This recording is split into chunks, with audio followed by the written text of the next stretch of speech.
On today's creative space with Abayomi Akiaino, I'll be showing you guys how you can edit your image in less than 5 minutes using EVOTO AI. Then when I was starting out, I used a couple of hours, up to 3 to 2 hours. But today I'll be showing you how you can edit them in less than 5 minutes. So let's get into it.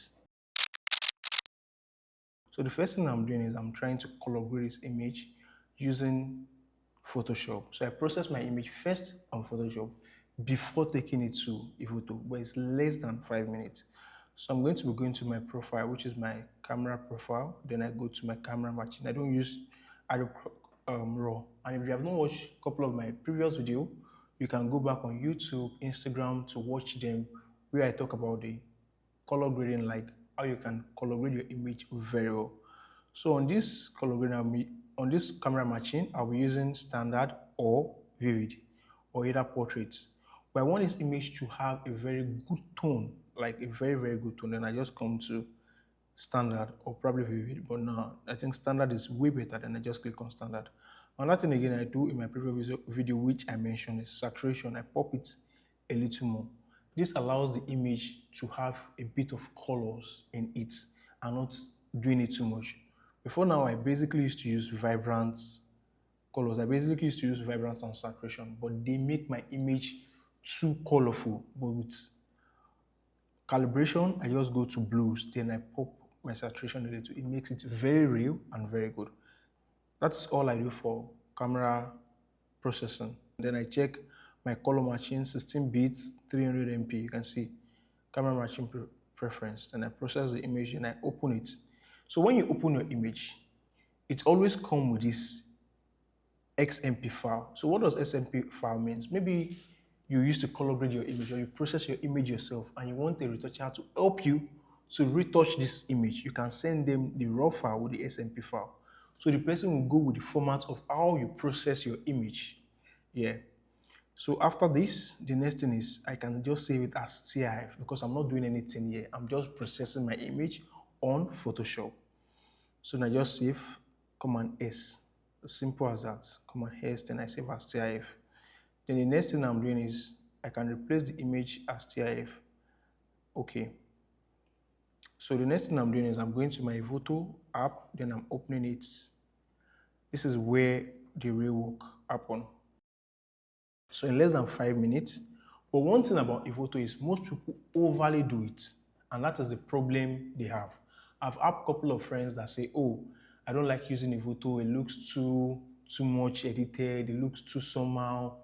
No, it's because you're not doing it right. I don't retouch all my images on EVOTO. Some of my job, especially when it's patched or when it's too much, I retouch them on EVOTO. And the reason why you are not getting the results, the desired results you want from EVOTO is because you are doing too much. Because this thing seems very easy, then you start dragging, you don't know when to stop and when to continue. So all of that will be addressed in this video. So once you're done converting your image to TIFF, and one of the reasons why it's good to convert your image to TIFF is so that you can be easily have more information, or probably EVOTO can easily help you retouch it well. But once you convert it to RAW, you know, all those things might be a bit complicated to EVOTO. So for me, as once I process my image on TIFF, it gives me more information. So you can see the image, it shows your original and your before. So you can see it's really looking very good. So the first thing first, I'm coming to my freckles and acne, which is under blemishes, 100, obviously. Don't forget, most people don't believe EVOTO can do the work for them, or they believe EVOTO does too much. It's because of how they are using it. You as an end user, you need to learn when to stop when you're using EVOTO. You need to learn when to stop. If not, you won't be getting the desired results you want from EVOTO. So the next thing first, and when you're retouching, be checking your images, not just retouching, pressing buttons and feel like, oh, it's good. No. Yeah, you can see my background, everything already looks very good. These were images I shot 4 years ago. So the next thing, again, I want to check my high bag. I'm not doing too much for it. If the person was wearing glass, I would have probably done this, then double chin, maybe a little bit, because I think she has a bit of chin.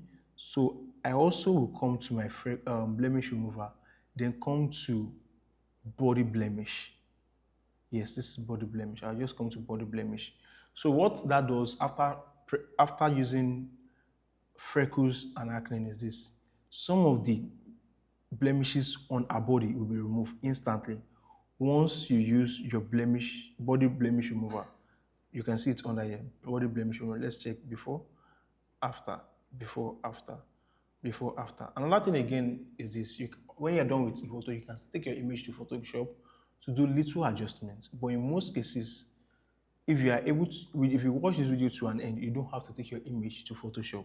And because this is like a skin, so there may still be one or two things you might want to do in Photoshop. But I'll just be stopping all here in just EVOTO.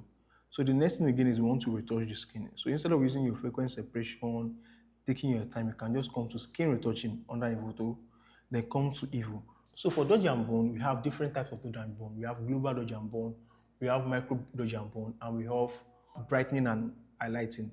So the global dodge and bone is the one we have used for the chin, basically for the chin to the nose as well, for facial structure in general. Then there's micro dodge and bone. It's also sometimes used for retouching. Then we have the normal dodge and bone just to brighten spots and to darken spots. But if you look at this facial skin now, it said even, meaning that we are doing the micro dodge and bone. That is, we are taking out blemishes that are not supposed to be in. So we just come here now, yeah. Just it. So it's mainly more or less like retouching the skin. And if you look at this image now, it's already looking true to go. But some people will now go again and go to skin retouching and come under frequency separation where we have the dodge and bone and overly do it. So you see the difference now. So let's watch. I think it's still loading. You see the difference now. So let's come here. Yeah. So this is where you have your image overly edited. Then people will be like, oh, I don't like this thing, it's too smooth, blah, blah, blah. For me, when I'm done with my dodge and bone, EVO dodge and bone for body skin, I don't do too many things again. I'm good to go. I'm very, very good to go. And also, don't forget, for every image you are retouching, you need to analyze the image first. You can't be retouching a skin. You can look, we are attending to our body like you are retouching somebody that has clothes on. So you need to analyze an image before retouching it first. So after it again, you can look at the skin texture. We have matte, we have satin, and we have dewy. So me, I like dewy skin. So it pops my highlights where it's supposed to be popped. So the image as well looks good. So if you look at this, what was it called too as well? If you look at the makeup, there are a couple of mistakes here. It's well done by the makeup artist, but I can still see some mistakes in here. So I'll just come to my lip enhancer, where we have lip weakening and flakes. So it's more or less like a weak enhancer for me. So I'll just click here. So you can see the difference for lip enhancer. So it retouches your skin, the lips very well. So with this in our image, we are good to go. But like I said, in most cases, when I'm done, or in some cases, when I'm done retouching here, I still take it to Photoshop. But with this, we are very good to go. And you can see our hair. So we can still go to under. All we've been doing is we've been doing blemish remover and as well as skin retouching. So now we are going to air. You can as well minimize. Yes, we're now going to air. So under air, we can just come here and add top volume. Just it. Strands removers. Air strands removers. Yeah, so you can see it. It has removed the strand. So let me show you the before, after. But like I said, most people used to overly use this EVOTO. That is why they are not getting the desired results they want. But when you follow all of this process I'm showing, all of these steps, trust me, you are one step ahead and you won't be having issues with your images any longer. So we're just going to be stopping here. In other videos, you'll be checking my YouTube, my Instagram. I'll be showing you how I color grade. This is just a 5 minutes or less than 5 minutes how I edit on EVOTO and Photoshop.